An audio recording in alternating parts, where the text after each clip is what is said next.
Who's ready for some tanks? I'm ready for some tanks. The M1 Abrams, main battle tank. The M1 Abrams main battle tank goes back to the 1970s as a replacement for the M60 Patton tank.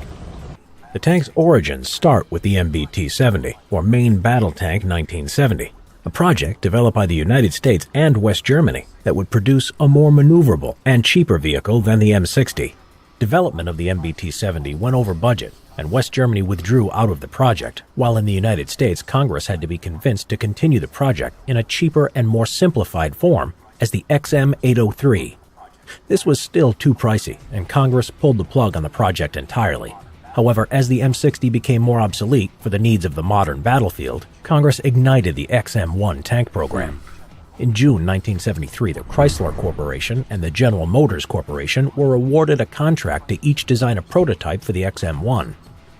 Chrysler's design was chosen in 1976 for development of the M1, later named the M1 Abrams in honor of General Creighton Abrams. The tank would enter service in 1980 and would be manufactured by General Dynamics Land Systems from 1982 after Chrysler were forced to sell their military division. The crew of the M1 Abrams consisted of a commander, a gunner, loader, and driver. The M1 was armed with a 105mm gun, and its upgraded version, the M1A1 Abrams tank, and then the M1A2, produced from the mid-1980s, features a 120mm smoothbore gun. It can fire a variety of rounds depending on the situation, including sabot and high-explosive anti-tank rounds. The turret contains state-of-the-art equipment, a laser rangefinder, a ballistic computer, a gunner thermal imaging day and night sight, a muzzle reference sensor to measure the gun tube distortion, and a wind sensor. The gunner's seat locks him onto the target, stabilizing his aim, regardless of how much the tank is being thrown around by the terrain. The Abrams can engage and destroy enemy tanks a mile away. Secondary armament includes two M240 machine guns, one coaxial within the turret, and one in the front of the loader's hatch. A 50 cal is also mounted in front of the commander's hatch. The tank protects the crew with special Chabram armor, a British invention which uses conventional steel armor and spaced ceramic armor tiles, effective against modern anti-tank weapons. The M1A1 introduced new armor featuring dense depleted uranium sandwiched in between two steel sheets.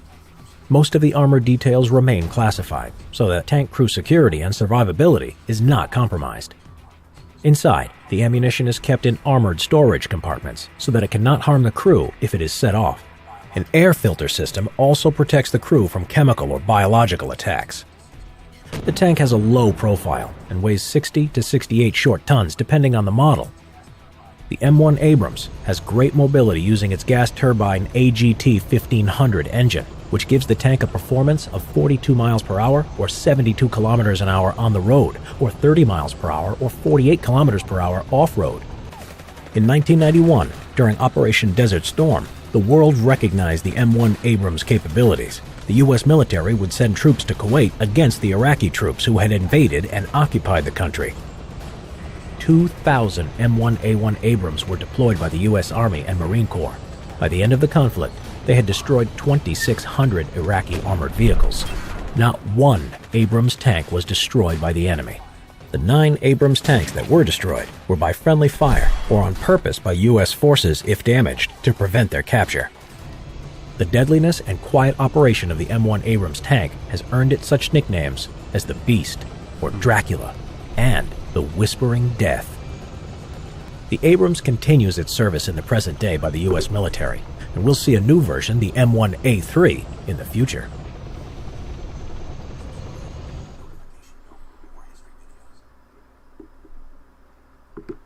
Very cool. Very, very cool. Love me some tanks.